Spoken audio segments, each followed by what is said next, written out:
ನಮಸ್ಕಾರ ಸ್ನೇಹಿತರೆ. ಇತ್ತೀಚಿನ ದಿನಮಾನಗಳಲ್ಲಿ ಅನ್ನೋದಕ್ಕಿಂತ ಹೆಚ್ಚಾಗಿ ಈ ಹಿಂದಿನಿಂದಲೂ ಪ್ರೀತಿ ಅಥವಾ ಪ್ರೇಮ ಈ ಒಂದು ಭಾಷ್ಯಕ್ಕೆ ಬೀಳದ ಹೆಣ್ಣು ಗಂಡು ಎರಡೂ ಇಲ್ಲ. ಎಲ್ಲರೂ ಆಯಾ ವಯಸ್ಸಿನಲ್ಲಿ ಆಯಾ ವಯೋಮಾನದಲ್ಲಿ ಆ ಒಂದು ಹದಿಹರೆಯದ ವಯಸ್ಸಲ್ಲಿರ್ಬೋದು ಅಥವಾ ಯೌವನಾವಸ್ಥೆಯಲ್ಲಿರ್ಬೋದು, ಎಲ್ಲರೂ ಕೂಡ ಪ್ರೇಮ ಪಾಶಕ್ಕೆ ಬಿದ್ದವರೇ, ಪ್ರೀತಿಯಲ್ಲಿ ಬಿದ್ದವರೇ. ಎಲ್ಲರೂ ಕೂಡ ಪ್ರೀತಿಯ ಅನುಭವವನ್ನು ಪಡೆದುಕೊಂಡವರೇ ಆಗಿರ್ತಾರೆ. ಎಲ್ಲೋ ಒಬ್ಬರು ಇಬ್ಬರು ಅಥವಾ ಎಲ್ಲೋ ಬೆರಳೆಣಿಕೆಯಷ್ಟು ಜನರಿಗೆ ಮಾತ್ರ ಈ ಪ್ರೀತಿ ಲಭಿಸಿಲ್ಲ ಅನ್ನೋದನ್ನು ಬಿಟ್ಟರೆ ಎಲ್ಲರೂ ಕೂಡ ಪ್ರೀತಿಯಲ್ಲಿ ಪಾಲ್ಗೊಂಡವರಿದ್ದೀರಿ. ನಾನು ಯಾಕೆ ಈ ವಿಚಾರವನ್ನು ಇವತ್ತು ತೆಗೆದಿದ್ದೀನಿ ಅಂತಂದರೆ, ಸಾಮಾನ್ಯವಾಗಿ ಪ್ರೀತಿ ಅಂದ ತಕ್ಷಣ ಒಬ್ಬರನ್ನೊಬ್ಬರು ನೋಡಿ ಅಟ್ರಾಕ್ಟ್ ಆದ ತಕ್ಷಣ ಮೂಡುವಂಥ ಮೊದಲ ಭಾವನೆಯೇ ಪ್ರೀತಿ ಅಂತ. ಅದು ಅಟ್ರಾಕ್ಷನ್ ಆಗಿರ್ತದ ಅಥವಾ ಇನ್ಫ್ಯಾಚುಯೇಷನ್ ಆಗಿರ್ತದ ಅಥವಾ ಇನ್ನೇನೋ ಒಂದು ಆಕರ್ಷಣೆಯ ಕೇಂದ್ರ ಬಿಂದುವಾಗಿರ್ತದೋ ಅದು ಗೊತ್ತಿರಲ್ಲ. ಬಟ್ ಅಲ್ಲಿ ಒಂದು ಪಡೆದುಕೊಳ್ಳುವಂಥ ಲೇಬಲ್ ಅಂತಂದರೆ ಅದು ಪ್ರೀತಿ, ಲವ್. ಆದರೆ ಆ ಒಂದು ಲೇಬಲ್ ಬೀಳುವ ಮುನ್ನ ಮತ್ತು ಲೇಬಲ್ ಬಿದ್ದ ನಂತರದ ಕೆಲ ವಿಚಾರಗಳನ್ನು ಬಹಳಷ್ಟು ಜನರು ಮರೆತು ಬಿಡ್ತಾರೆ. ಅವರು ಆ ಕೆಲ ನಿರ್ಧಾರಗಳನ್ನು ತೆಗೆದುಕೊಳ್ಳುವಲ್ಲಿ ವಿಫಲರಾಗ್ತಾರೆ, ಇನ್ನು ಕೆಲವು ವಿಚಾರಗಳನ್ನು ಯೋಚಿಸುವುದರಲ್ಲಿ ವಿಫಲರಾಗ್ತಾರೆ. ಹಾಗಾಗಿ ಸರಾಸರಿ ಪ್ರೇಮಿಗಳು 70-80% ವಿಫಲ ಪ್ರೇಮಿಗಳೇ ಆಗಿರ್ತಾರೆ. ಇನ್ನುಳಿದಿರೋ 10-15% ಪ್ರೇಮಿಗಳು ಮದುವೆ ಆದರೂ ಕೂಡ ಅವರು ತಮ್ಮ ಜೀವನವನ್ನು ಸಂಪೂರ್ಣವಾಗಿ ಅಂದರೆ ವಿವಾಹದ ನಂತರ ಜೀವನವನ್ನು ಅವರು ಸಂಪೂರ್ಣವಾಗಿ ನೆರವೇರಿಸ್ಕೊಳ್ಳೋದಕ್ಕೆ ಆಗದೆ ಒದ್ದಾಡ್ತಾ ಇರ್ತಾರೆ. ಹಾಗಾಗಿ ಇವತ್ತಿನ ವಿಚಾರಗಳನ್ನು ಏನಪ್ಪ ಅಂತಂದರೆ, ಕೆಲ ವಿಚಾರಗಳನ್ನು ಪ್ರೀತಿಗೂ ಮುನ್ನ ಮತ್ತು ಪ್ರೀತಿಯ ನಂತರ ಕೆಲ ವಿಚಾರಗಳನ್ನು ಯೋಚಿಸಬೇಕಾದ ಅನಿವಾರ್ಯತೆ ಇರ್ತದೆ. ಅವುಗಳು ಯಾವುವು ಅನ್ನೋದ್ರ ಬಗ್ಗೆ ಇವತ್ತಿನ ವಿಡಿಯೋದಲ್ಲಿ ಮಾತನಾಡೋಣ. ಇಲ್ಲಿವರೆಗೂ ಯಾರ್ಯಾರು ಚಾನಲ್ನ ಸಬ್ಸ್ಕ್ರೈಬ್ ಮಾಡ್ಕೊಂಡಿಲ್ಲೋ ಸಬ್ಸ್ಕ್ರೈಬ್ ಮಾಡ್ಕೊಳ್ಳಿ, ಲೈಕ್ ಮಾಡಿ, ಶೇರ್ ಮಾಡಿ, ಕಮೆಂಟ್ಸ್ ಮಾಡಿ. ಯಾವುದಾದ್ರೂ ಟಾಪಿಕ್ ನಿಮಗೆ ಇಷ್ಟ ಆಗಿತ್ತು ಅಂತಂದರೆ, ಯಾವ ಒಂದು ಟಾಪಿಕ್ ಇಷ್ಟ ಆಗಿತ್ತು ಮತ್ತು ಇದರಲ್ಲಿ ಏನಾದ್ರು ಚೇಂಜಸ್ ಮಾಡ್ಕೊಳ್ಬೇಕಾ ಅಥವಾ ಬದಲಾವಣೆ ಮಾಡಬೇಕಾ ಅನ್ನುವಂಥದ್ದು ಏನಾದರೂ ಇದ್ದರೆ ಖಂಡಿತವಾಗೂ ತಿಳಿಸ್ಬೋದು. ಬನ್ನಿ. ಮೊದಲನೇದು, ನಮಗೂ ನಿಮಗೂ ತಿಳಿದಿರೋ ಹಾಗೆ ಪ್ರೈಮರಿ ಅಥವಾ ಸೆಕೆಂಡರಿ ಸ್ಕೂಲಲ್ಲಿ ಆಗುವಂಥ ಪ್ರೇಮ. ಇದು ಪ್ರೀತಿ ಅನ್ನೋದಕ್ಕಿಂತ ಆ ಒಂದು ವಯಸ್ಸಲ್ಲಿ ಹಾರ್ಮೋನ್ಗಳ ವ್ಯತ್ಯಾಸದಿಂದ ಅಥವಾ ಅವರ ಬೆಳವಣಿಗೆಯಲ್ಲಿ ಆಗುವ ಕೆಲ ಬದಲಾವಣೆಗಳಿಂದ, ದೈಹಿಕ ಬದಲಾವಣೆ, ಮಾನಸಿಕ ಬದಲಾವಣೆ ಮತ್ತು ಈ ರಾಸಾಯನಿಕ ಕ್ರಿಯೆಗಳಾಗ್ತಿರ್ತಾವಲ್ಲ ಮನುಷ್ಯನ ದೇಹದಲ್ಲಿ, ಆ ಎಲ್ಲ ಬದಲಾವಣೆಗಳ ಒಂದು ಏಕರೂಪ ಮಾನದಂಡವೇ ಪ್ರೀತಿ. ಅಥವಾ ಕೆಲ ಇನ್ನಿತರ ಆಯ್ಕೆಗಳಿರ್ತಾವೆ. ಅದು ಚಟಗಳಾಗಿರ್ಬೋದು ಅಥವಾ ಇನ್ಯಾವುದೋ ಒಂದು ಪರ್ಟಿಕ್ಯುಲರ್ಲಿ ಒಂದು ಸಬ್ಜೆಕ್ಟಿಗೆ ಅವರು ದಾಸರಾಗೋದಕ್ಕೆ ಹಪಹಪಿಸ್ತಾ ಇರ್ತಾರೆ. ಅದರಲ್ಲಿ ಪ್ರೀತಿ ಕೂಡ ಒಂದಾಗಿರ್ತದೆ, ಅಥವಾ ಚಟಗಳು ಅಥವಾ ಇನ್ನೂ ಇತರೆ ಎಲ್ಲ ವಿಚಾರಗಳು ಕೂಡ ಇರ್ತವೆ.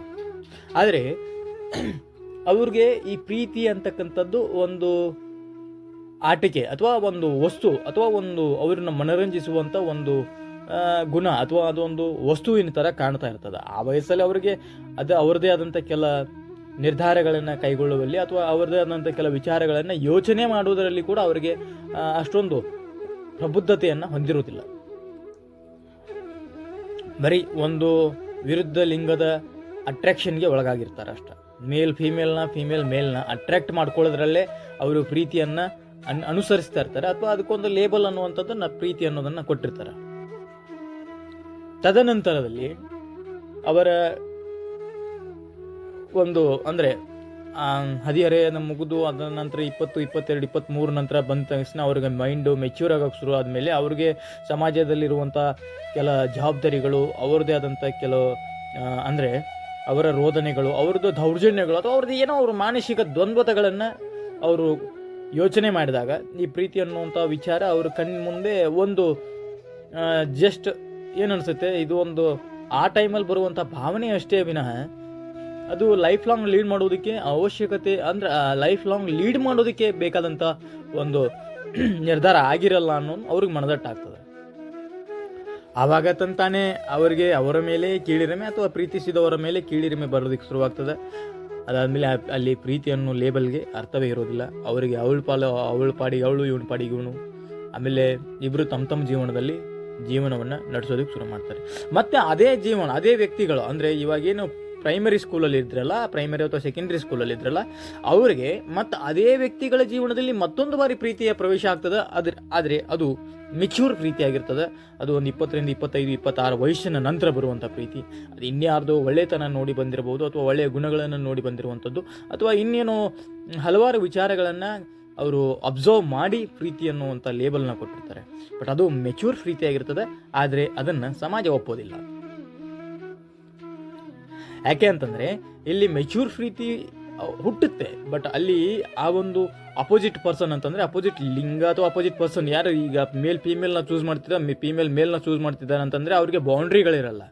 ಒಟ್ಟು ಅವ್ರ ಕಣ್ಣಿಗೆ ಕಂಡಿರುವಂಥ ವ್ಯಕ್ತಿತ್ವ ಮತ್ತು ಆ ಸರಳತೆ, ಗುಣ, ಸಜ್ಜನಿಕೆ ಇವೆಲ್ಲವನ್ನ ನೋಡಿ ಆ ವ್ಯಕ್ತಿಗಳು ಅವರನ್ನು ಪ್ರೀತಿಸ್ತಾರೆ ವಿನಃ ಅವರ ಸುತ್ತಮುತ್ತಲಿರುವ ಬೌಂಡ್ರಿಗಳನ್ನು ಯಾರು ನೋಡಿರಲ್ಲ.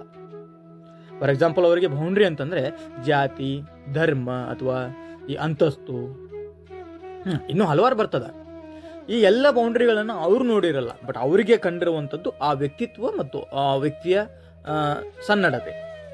ಆದರೆ ಅದಾದ ಮೇಲೆ ಈ ವ್ಯಕ್ತಿಗಳು ಅಂತಂದರೆ ಈಗ 25, 26 ನಂತರ ಪ್ರೀತಿ ಮಾಡ್ತಿರ್ತಾರಲ್ಲ, ಇವರಿಗೆ ಸಮಾಜದ ಕೆಲ ಜವಾಬ್ದಾರಿಗಳು ಇರ್ತವೆ ಮತ್ತು ಸಮಾಜದ ಕೆಲ ಈ ಅಂದರೆ ಧೋರಣೆಗಳಿಗೆ ಕಿವಿಗೊಡಬೇಕಾಗ್ತದೆ. ಅಂದರೆ ಸಾಮಾಜಿಕ ಸುವ್ಯವಸ್ಥೆಗಳು ಸರಿ ಇಲ್ಲದೆ ಇರುವಾಗ, ಅಥವಾ ಮನೆಯ ಆರ್ಥಿಕ ಸ್ಥಿತಿ ಸರಿ ಇದ್ದಾಗ, ಅಥವಾ ಮನೆಯ ಹಿರಿಯರು ಇವರನ್ನು ಕಿವಿ ಹಿಂಡ್ತಾ ಇದ್ದಾಗ, ಅಥವಾ ಇವರಿಗೆ ತಿಳಿಸಿ ಹೇಳ್ತಿರ್ತಾರಲ್ಲ, ಅದು ತಪ್ಪು, ಅದು ಮಾಡಬಾರ್ದಪ್ಪ, ಇದು ನೋಡು ಅಂದರೆ ನಮ್ಮ ಹಿರಿಕರು ಈ ಥರ ಮಾಡಿಲ್ಲ, ಮತ್ತು ನೀನು ನಮ್ಮ ಕಾಸ್ಟ್ನವ್ರನ್ನೇ ಪ್ರೀತಿ ಮಾಡಿದರೆ ನೀನು ಮದುವೆ ಮಾಡ್ಕೊಳ್ಬೋದಿತ್ತು, ಅಥವಾ ಈಗ ಅಂದರೆ ಇಂಟರ್ ಕಾಸ್ಟ್ ಮ್ಯಾರೇಜ್ಗಳಿಗೆಲ್ಲ ಒಪ್ಪಲ್ಲ ಅನ್ನುವಂಥ ಮಾತುಗಳು ಕೇಳಿದಾಗ ನಿಮಗೆ ಇವಾಗ 2 ಥರದ ಯೋಚನೆಗಳು ಬರ್ತವೆ. ಒಂದು, ಮನೇಲಿರುವ ಪೇರೆಂಟ್ಸ್ ಅಂತಂದರೆ ಹಿರಿಯರನ್ನ ಬಿಟ್ಕೊಡ್ಬೇಕಾ ಅಥವಾ ಪ್ರೀತಿಸ್ತವಳನ್ನ ಬಿಟ್ಕೊಡ್ಬೇಕಾ ಅನ್ನುವಂಥದ್ದು. ಆಗಲೂ ಕೂಡ ಮೈಂಡು ಡೈವರ್ಟ್ ಆಗಲ್ಲ. ಹಿರಿಕರನ್ನ ನೀವು ಆದಷ್ಟು ಮೂಲೆ ಗುಂಪು ಮಾಡೋದಕ್ಕೆ ಟ್ರೈ ಮಾಡ್ತೀರಿ. ಯಾಕಂತಂದರೆ ಮನೆಯಲ್ಲಿರುವ ವ್ಯಕ್ತಿಗಳಿಂದ ಭರಪೂರ್ ಪ್ರೀತಿಯನ್ನು ಅನುಭವಿಸಿದ ನೀವು ಈಗ ಅಲ್ಲೆಲ್ಲೋ ಒಂದು ಕಡೆ ಬೇರೆ ವಿರುದ್ಧ ದಿಕ್ಕಿನಲ್ಲಿ ನಿಮಗೆ ಒಂದು ಅತ್ಯಾಕರ್ಷಣೀಯ ಪ್ರೀತಿ ಅಥವಾ ಅತ್ಯಾಕರ್ಷಣೀಯ ಒಂದು ಮಮಕಾರ ಸಿಗ್ತಾ ಇದೆ ಅಂತಂದಾಗ ಈ ಎಲ್ಲ ನಿಮ್ಮ ಬ್ಯಾಕ್ ಬೋನ್ ಆಗಿರುವಂಥ ಎಲ್ಲ ಪೇರೆಂಟ್ಸು ಮತ್ತು ರಿಲೇಟಿವ್ಸ್ಗಳು ಎಲ್ಲ ನಿಮ್ಮ ಕಣ್ಣು ಮುಂದೆ ಶೂನ್ಯವಾಗಿ ಕಾಣಿಸ್ತಾರೆ. ತದನಂತರ ನೀವು ಆಯ್ಕೆ ಮಾಡಿಕೊಳ್ಳುವಂಥದ್ದು ಎದುರುಗಡೆ ಇರುವಂಥ ವ್ಯಕ್ತಿಯನ್ನು. ಆಯಿತು, ಪ್ರೀತಿಸಿದ್ದೀರಿ, ಮನೆಯವರ ದ್ವಂದ್ವಗಳಿಗೆ ಕಿವಿಗೊಡದೆ ನೀವು ಅವರನ್ನು ದೂರ ಮಾಡ್ಕೊಂಡಿದ್ದೀರಿ. ಆಯಿತು, ಮನೆಗೆ ಮಗನಾಗ್ಲಿಕ್ಕಾಗಲಿಲ್ಲ ಅಥವಾ ಮನೆಗೆ ಮಗಳಾಗ್ಲಿಕ್ಕಾಗಲಿಲ್ಲ, ಆಸ್ತಿಗಳನ್ನು ಧಿಕ್ಕರಿಸಿದ್ದೀರಿ, ಜಾತಿಯನ್ನು ಧಿಕ್ಕರಿಸಿದ್ದೀರಿ, ಧರ್ಮವನ್ನು ಧಿಕ್ಕರಿಸಿದ್ದೀರಿ, ಅಥವಾ ಇನ್ನೇನೋ ಮಾಡಿದ್ದೀರಿ. ಅವೆಲ್ಲ ನಿಮಗೆ ಸರಿಸಾಟಿ ಆಗದೇ ಇರ್ಬೋದು ಅಥವಾ ನಿಮಗೆ ಸರಿ ಅನ್ನಿಸ್ತೇ ಇರ್ಬೋದು. ಆದರೆ ನಿಮ್ಮ ಹೆತ್ತವರಿಗೆ ಅಥವಾ ನಿಮ್ಮ ರಿಲೇಟಿವ್ಸ್ಗೆ ಅದು ಮೇನ್ ಪಾಯಿಂಟ್ ಆಫ್ ವ್ಯೂ ಆಗಿರ್ತದೆ ಅವ್ರನ್ನ ಬಿಟ್ಟು ಬಂದ ಮೇಲೆ. ಆದರೆ ನಿಮ್ಮನ್ನು ಯಾವ ವ್ಯಕ್ತಿ ನೋಡಿ ನಿಮ್ಮನ್ನು ಮೊದಲನೇ ಬಾರಿ ಪ್ರೀತಿಸಿರ್ತಾನಲ್ಲ, ಪ್ರೀತಿ ಅಂತಂದರೆ ಈಗ ನಿಮ್ಮದೇ ಆದಂಥ ಕೆಲ ವಿಶೇಷತೆಗಳಿರ್ತವೆ. ಸಜ್ಜನಿಕೆ, ಸರಳ, ಆಮೇಲೆ ಒಳ್ಳೆಯ ಗುಣ, ಸಾಂತ್ವನ ಹೇಳುವಂಥ ಮನಸ್ಥಿತಿ, ಅಥವಾ ಇನ್ಯಾರನ್ನ ನೋಡಿ ಮರುಕ ಹುಟ್ಕೊಳ್ಳುವಂಥ ಮನಸ್ಸು, ಹೆಂಗರಳು, ಅಥವಾ ಯಾರೋ ದಾರಿಯಲ್ಲಿ ಬಿದ್ದ ಒಬ್ಬ ಭಿಕ್ಷುಕನಿಗೂ ಕೂಡ ತಾಯಿ ಮಮಕಾರ ತೋರಿಸ್ತಿರ್ತೀರಿ, ಅಥವಾ ಇನ್ನೇನೋ ಇರ್ತದ. ಕೆಲವೊಬ್ರು ಇರ್ತಾರೆ ಮಲತಾಯಿ ಧೋರಣೆಯನ್ನು ತೋರಿಸೋರು ಇರ್ತಾರೆ. ಆದರೆ ಈ ಥರದ ಕೆಲ ಸಂಗತಿಗಳನ್ನು ನೋಡಿ ಪ್ರೀತಿಸಿದವನಿಗೆ ತದನಂತರದಲ್ಲಿ ನಿಮ್ಮ ಈ ಯೋಚನೆಗಳು ಮತ್ತು ಈ ಲಕ್ಷಣಗಳೇ ಅವನಿಗೆ ಮುಳುವಾಗ್ಲಿಕ್ಕೆ ಹೋಗ್ತದೆ ಅಥವಾ ನಿಮಗೆ ಮುಳುವಾಗ್ತದೆ. ಯಾಕಂದರೆ ಅವನ ಜಾಗದಲ್ಲಿ ನಿಂತು ಯೋಚನೆ ಮಾಡಿದಾಗ ನೀವು ಪರಿಸ್ಥಿತಿಯಾಗಿದ್ರಿ, ಆವಾಗ ನೀವು ಏನೇ ಮಾಡಿದರೂ ಕೂಡ ಅವನಿಗೆ ಅದು ಒಂದು ಖುಷಿ ತರುವಂಥ ವಿಚಾರ ಆಗಿರ್ತದೆ, ಅಥವಾ ಅವನಿಗೆ ಅದು ಒಂದು ಹೆಮ್ಮೆಯ ವಿಷಯವಾಗಿರ್ತದೆ. ಅಂದರೆ ಅವನು ಹಿರಿಮೆಗಾಗಿ ಪ್ರೀತಿಸ್ತಿರ್ತಾನೆ. ನೋಡು, ನಾನು ಪ್ರೀತಿ ಮಾಡುವಂಥ ಹುಡುಗಿ ಎಷ್ಟೊಂದು ಸರಳ, ಸಜ್ಜನಿಕೆ, ಹೃದಯ ವೈಶಾಲ್ಯತೆಯನ್ನು ಹೊಂದಿರುವಂಥ ಹುಡುಗಿ ಈ ಸಮಾಜದ ಮೇಲೆ ಎಷ್ಟೊಂದು ಪ್ರೀತಿಯನ್ನು ತೋರಿಸ್ತಾಳೆ. ಒಬ್ಬ ಭಿಕ್ಷುಕನಿಗೂ ಕೂಡ ತಾಯಿಯ ಪ್ರೀತಿಯನ್ನು ಕೊಡ್ತಾಳೆ. ಆಕೆ ಹೋಗಿ ಅನ್ನವನ್ನು ಹಾಕ್ತಾಳೆ, ಅನ್ನದ ಸಹಾಯವನ್ನು ಮಾಡ್ತಾಳೆ, ಅನಾಥರಿಗೆ ಕಲ್ಪ ವೃಕ್ಷವಾಗಿದ್ದಾಳೆ, ಕೇಳುಗರಿಗೆಲ್ಲ ಕಾಮಧೇನವಾಗಿದ್ದಾಳೆ. ಮನಸ್ಸು ಸಾಂತ್ವನ ಹೇಳ್ತದ. ಯಾರೋ ದುಃಖಿತಸ್ಥರು ಅಥವಾ ದುಃಖಿಗಳು ಅವ್ರ ಮುಂದೆ ಬಂದು ಕೂತ್ಕೊಂಡು ತಮ್ಮ ಸಮಸ್ಯೆಯನ್ನು ಹೇಳ್ಕೊಂಡಾಗ ಅವಳ ಸಾಂತ್ವನವನ್ನು ಹೇಳ್ತಾಳಲ್ಲ, ಅಯ್ಯೋ ನನಗದು ತುಂಬ ಖುಷಿ ಆಗ್ತದ ಅಂತಕ್ಕಂಥ ವಿಚಾರಗಳು ಏನು ಆತನ ಮನಸ್ಸಿನಲ್ಲಿರ್ತಾವಲ್ಲ, ಅದು ಪರಸ್ತ್ರೀಯಾಗಿದ್ದಾಗ ಮಾತ್ರ ಆತ ಅದನ್ನು ಅಂದರೆ ಒಪ್ಕೊಳ್ತಾನೆ, ಅಥವಾ ಅದನ್ನು ಹಿರಿಮೆಗೆ ತನ್ನ ಹಿರಿಮೆಗೆ ತನ್ನ ಹಿರಿಮೆ ಅನ್ನೋದಕ್ಕಿಂತ ಅದನ್ನು ಒಪ್ಕೊಳ್ತಾನೆ. ಬಟ್ ನೀವು ಯಾವಾಗ ಅವನ ಸ್ವತ್ತಾಗ್ತೀರಾ ಅವೆಲ್ಲವೂ ಕೂಡ ಅವನಿಗೆ ವೈರುಧ್ಯ ದಿಕ್ಕಿನಲ್ಲಿ ಕಾಣೋದಕ್ಕೆ ಶುರುವಾಗ್ತದೆ. ಆತ ಎಲ್ಲದಕ್ಕೂ ಎಲ್ಲದಕ್ಕೂ ಕೂಡ ಅವನು ಅನುಮಾನ ಪಡೋದಕ್ಕೆ ಶುರು ಮಾಡ್ತಾನೆ. ಅಥವಾ ಇನ್ನೇನೋ ಸಾಕು ಇಷ್ಟೇನ ಮಾಡಿದ್ದು ಬಿಟ್ಬಿಡು, ಇನ್ನೇನು ನಾನಾಯ್ತು ನೀನಾಯ್ತು ಅಲ್ರಿ. ಅವಳ ನೇಚರ್ ಅದು, ಬೈ ನೇಚರ್ ಬಂದಿರುವಂಥದ್ದು ಅದು. ಆ ಸಜ್ಜನಿಕೆ ಮತ್ತು ಸರಳತೆ ಎಲ್ಲವೂ ಕೂಡ ಅವಳ ನೇಚರು. ಬಟ್ ಅವಳು ನಿಮ್ಮನ್ನು ಯಾವಾಗ ಒಲಿದು ಬಂದ ಮೇಲೆ ನಿಮ್ಮ ತೆಕ್ಕೆಗೆ ಬಂದಾಗ ನೀವು ಅವಳನ್ನು ನೋಡುವ ದೃಷ್ಟಿಕೋನವೇ ಬದಲಾಯಿಸ್ತೀರಿ ಅಂತಂದಾಗ ಅಲ್ಲಿ ಮೂಡುವಂಥ ಪ್ರೀತಿಯೇ ಅಲ್ಲ ಅದು. ಅದೇನೋ ನಾನು ಮೆಚ್ಯೂರ್ ಪ್ರೀತಿ ಅಂತ ಹೇಳಬಲ್ಲೆ, ಆದರೆ ಆ ಮೆಚ್ಯೂರ್ ಪ್ರೀತಿ ಅಂದ್ರೆ ಏನು, ತನ್ನ ಆಗು ಹೋಗುಗಳನ್ನು ತಪ್ಪು ಸರಿಗಳನ್ನು ತಿಳಿದುಕೊಂಡು ಅಥವಾ ಎಲ್ಲ ಒಳಿತಿಗಾಗಿಯೇ ನಡೆಸುವಂಥ ಒಂದು ಅವಲೋಕನ ಇರ್ಬೋದು, ಅಥವಾ ಇನ್ನೇನೋ ಒಂದು ವಿಚಾರಗಳು ನಡೆದಿದ್ದಾಗ ಅದನ್ನು ನಾನು ಮೆಚ್ಯೂರ್ ಪ್ರೀತಿ ಅಂತಲೇ ಕರಿತೀನಿ. ಯಾಕಂತಂದರೆ ಅಲ್ಲಿ ಕೆಲ ವಿಷಯಗಳು ತಾನಾಗೆ ಬರುವಂಥದ್ದಿಲ್ಲ. ಅಲ್ಲಿ ದೈಹಿಕ ದೈಹಿಕ ಆಕರ್ಷಣೆ ಅಥವಾ ಅತ್ಯಾಕರ್ಷಣೆ ಏನು ಎಂಥದ್ದು ಇರುವುದಿಲ್ಲ. ಆದರೆ ಅಲ್ಲಿ ಅವನ ಪಾಯಿಂಟ್ ಆಫ್ ವ್ಯೂ ಅಲ್ಲಿ ಅವಳ ಒಳ್ಳೆಯತನ ಮತ್ತು ಹಿರಿತನ ಅಥವಾ ಅವಳ ಗುಣಗಳು ಮಾತ್ರ ಮೇನ್ ಪಾಸಿಟಿವ್ ಪಾಯಿಂಟ್ ಆಗಿದ್ದರಿಂದ ಅದು ಮೆಚ್ಯೂರ್ ಪ್ರೀತಿ ಅಂತ ನಾನು ಹೇಳಿದೆ. ಆದರೆ ತದನಂತರದಲ್ಲಿ ನಿಮ್ಮ ಈ ಡೈವರ್ಟ್ ಬರ್ತದಲ್ಲ, ಡೈವರ್ಷನ್, ಯಾವಾಗ ನೀವು ಆ ವ್ಯಕ್ತಿತ್ವವನ್ನು ನಿಮ್ಮ ಬಳಿ ತಂದಿಟ್ಕೊಂಡು ಆ ವ್ಯಕ್ತಿತ್ವವನ್ನೇ ನೀವು ಅಲ್ಲಗಳೆಯಕ್ಕೆ ಶುರು ಮಾಡ್ತೀರಲ್ಲ, ಆವಾಗ ಇಬ್ಬರಲ್ಲೂ ವೈರುಧ್ಯಗಳು ಹುಟ್ಕೊಳ್ತಾವ.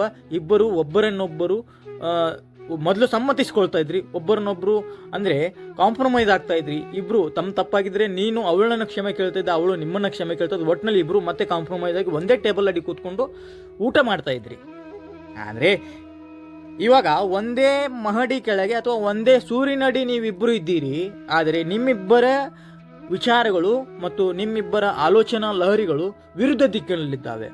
ಆವಾಗ ಒಂದೇ ಟೇಬಲ್ನಲ್ಲಿ ಕೂತ್ಕೊಂಡು ಇಬ್ರು ಊಟ ಮಾಡ್ತಾ ಇದ್ರಿ, ಆದರೆ ನೀವು ಇಬ್ರು ಬೇರೆ ಬೇರೆ ಸೂರಿನಡಿ ಇದ್ರಿ.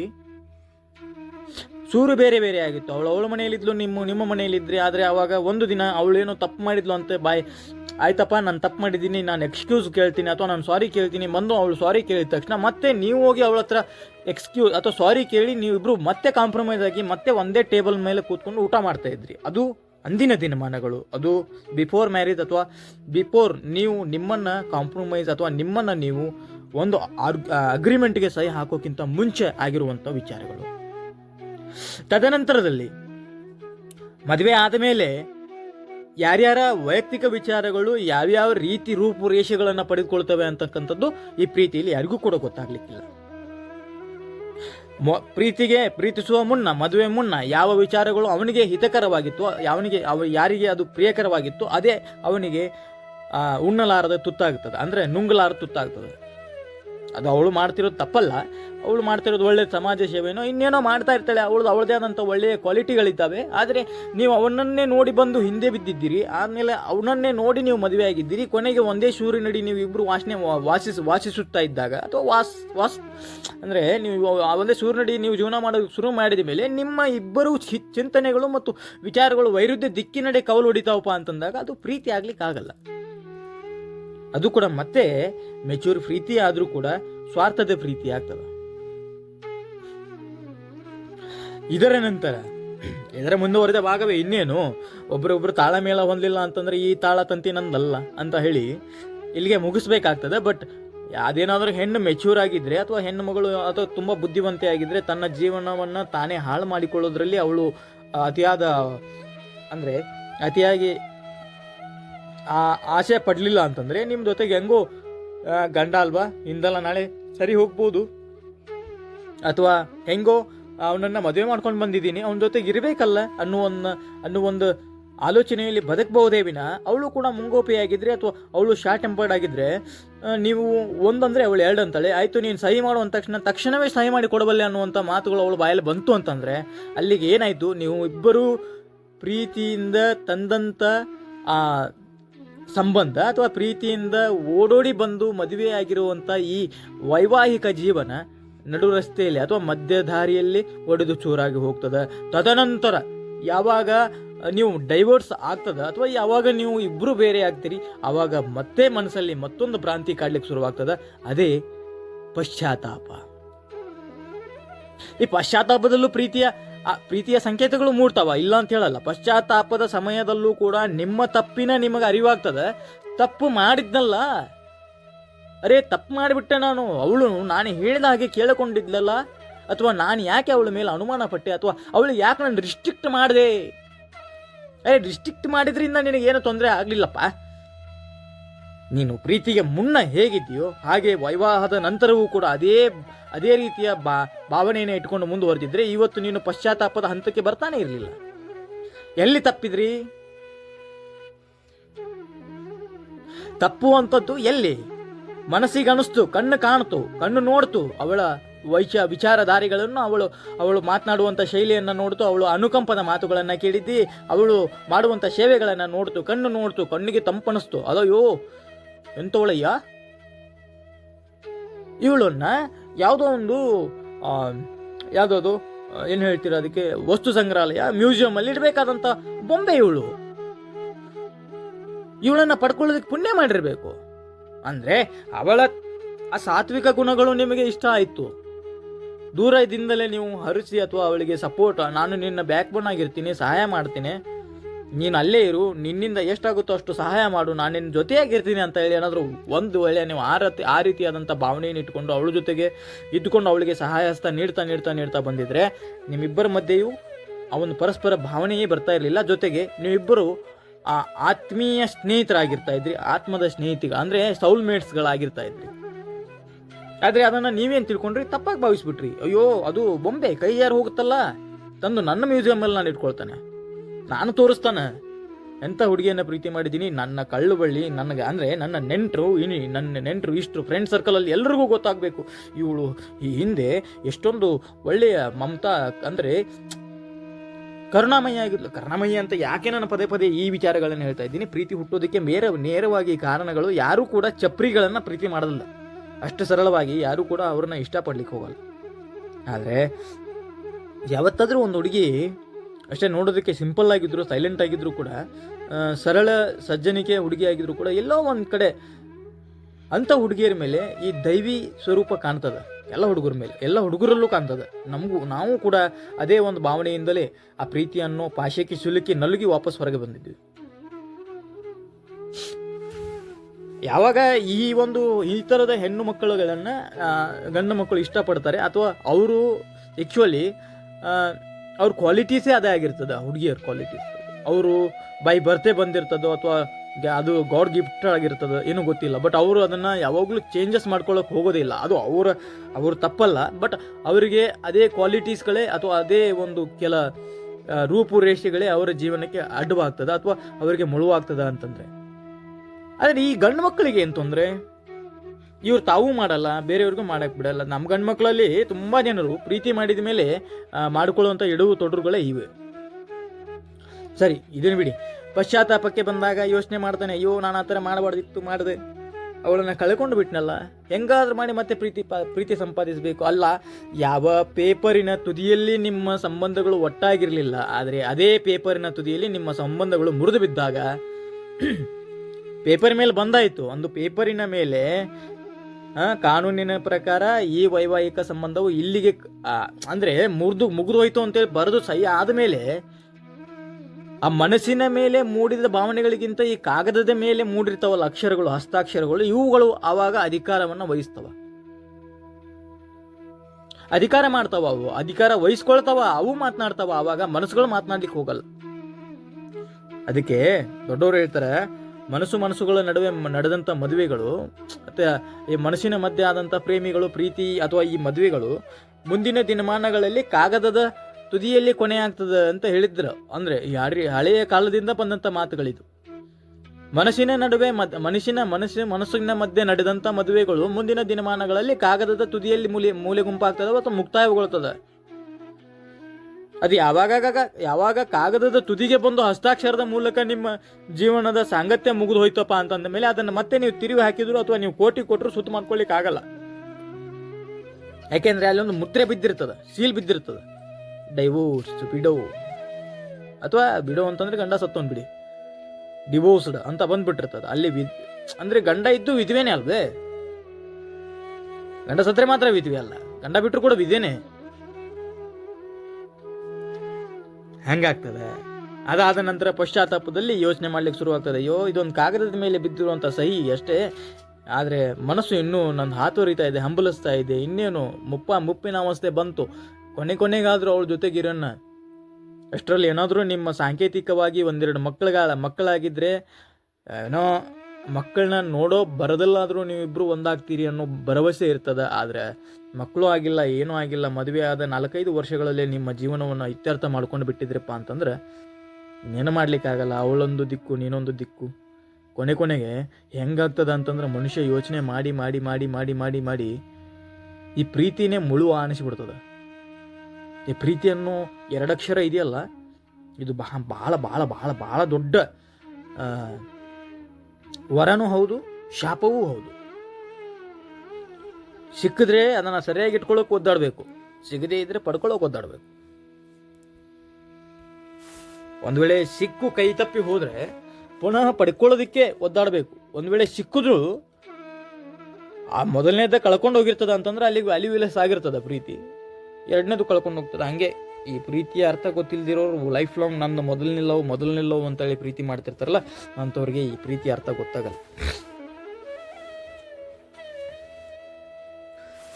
ಸರಿ, ಇನ್ನು ಆಯಿತು, ಆಗು ಹೋಗುಗಳ ವಿಚಾರಗಳನ್ನು ಮಾತನಾಡಿದ್ದೀವಿ ಇದುವರೆಗೂ.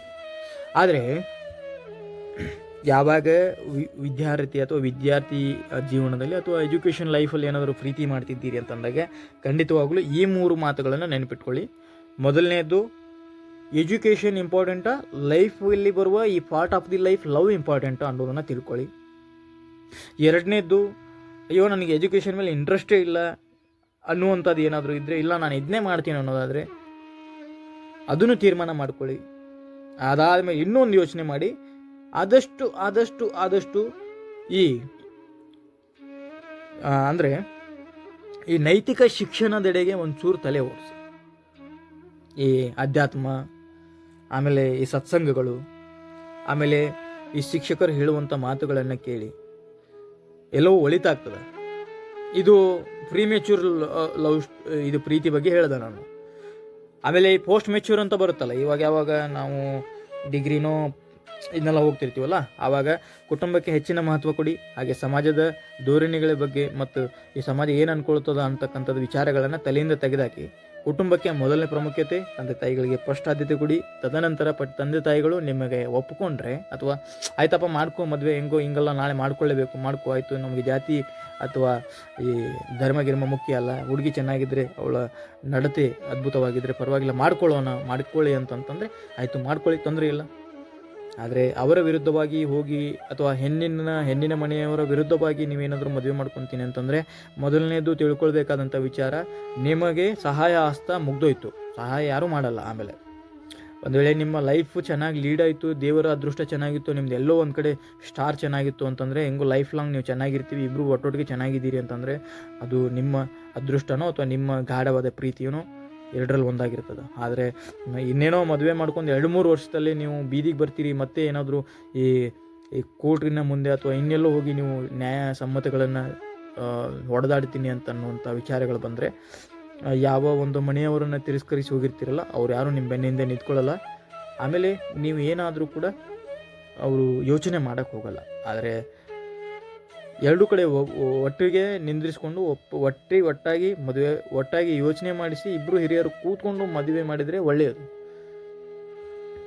ಇವತ್ತಿನ ವಿಚಾರ ಇಷ್ಟಕ್ಕೆ ಸಾಕು ಅನ್ಸುತ್ತೆ. ಯಾಕೆಂದರೆ ಪದೇ ನಾನು ಪ್ರೀತಿ ಬಗ್ಗೆ ಮಾತನಾಡ್ತಾ ಇದ್ದರೆ ನನ್ನ ಮೇಲೆ ನನಗೆ ಒಂಥರ ಬೇಜಾರಾಗುತ್ತೆ. ಏನಪ್ಪ ಇದೇ ಒಂದೇ ಟಾಪಿಕ್ ಮಾತಾಡೋಕ್ಕೆ ಅಂತ ಅನಿಸುತ್ತೆ. ದಯವಿಟ್ಟು ತಪ್ಪು ತಿಳ್ಕೊಳ್ಬೇಡಿ. ಯಾಕಂತಂದರೆ ಈಗ ನಿನ್ನೆ ಒಬ್ಬರು ಫೋನ್ ಮಾಡಿ ಮಾತನಾಡಿದ್ರು ನನ್ನ ಜೊತೆಗೆ. ಅವರ ಕಥೆಯನ್ನು ಶನಿವಾರ ದಿನ ಹೇಳ್ತೇನೆ ನಾನು. ಅವರ ಒಂದು ಸ್ಟೋರಿಯನ್ನು ಶನಿವಾರ ಅಥವಾ ಸೋಮವಾರ ಬರುತ್ತೆ, ಅವರ ವಿಡಿಯೋನೂ ಬರುತ್ತೆ. ಅದಾದ ನಂತರ ಮುಂದಿನ ವಿಡಿಯೋಗಳಲ್ಲಿ ಮತ್ತೆ ಸಿಗೋಣ. ಅಲ್ಲಿವರೆಗೂ ಎಲ್ಲರೂ ವಿಡಿಯೋನ ನೋಡ್ತಾ ಇರಿ. ಚಾನಲ್ನ ಸಬ್ಸ್ಕ್ರೈಬ್ ಮಾಡ್ಕೊಳ್ಳಿ, ಆದಷ್ಟು ಶೇರ್ ಮಾಡಿ, ಲೈಕ್ ಮಾಡಿ, ಕಮೆಂಟ್ ಮಾಡಿ. ಹಾಗೆ ಏನಾದರೂ ತಪ್ಪುಗಳಾಗಿದ್ದರೆ ಖಂಡಿತವಾಗ್ಲೂ ಕಮೆಂಟ್ ಬಾಕ್ಸಲ್ಲಿ ಈ ಥರ ತಪ್ಪು ಮಾಡಿದ್ದೀರಾ ಅಂತೇಳಿ ಕಮೆಂಟ್ ಮಾಡಿ, ಮೆನ್ಷನ್ ಮಾಡಿ, ತಿದ್ಕೊಳ್ಳೋಣ. ಮುಂದಿನ ವಿಡಿಯೋದಲ್ಲಿ ಸಿಗೋಣ. ಸರ್ವೇ ಜನ ಸುಖಿನೋ ಭವಂತು, ಲೋಕೋ ಸಮಸ್ತೆ ಸುಖಿನೋ ಭವಂತು. ಒಂದೇ ಮಾತು.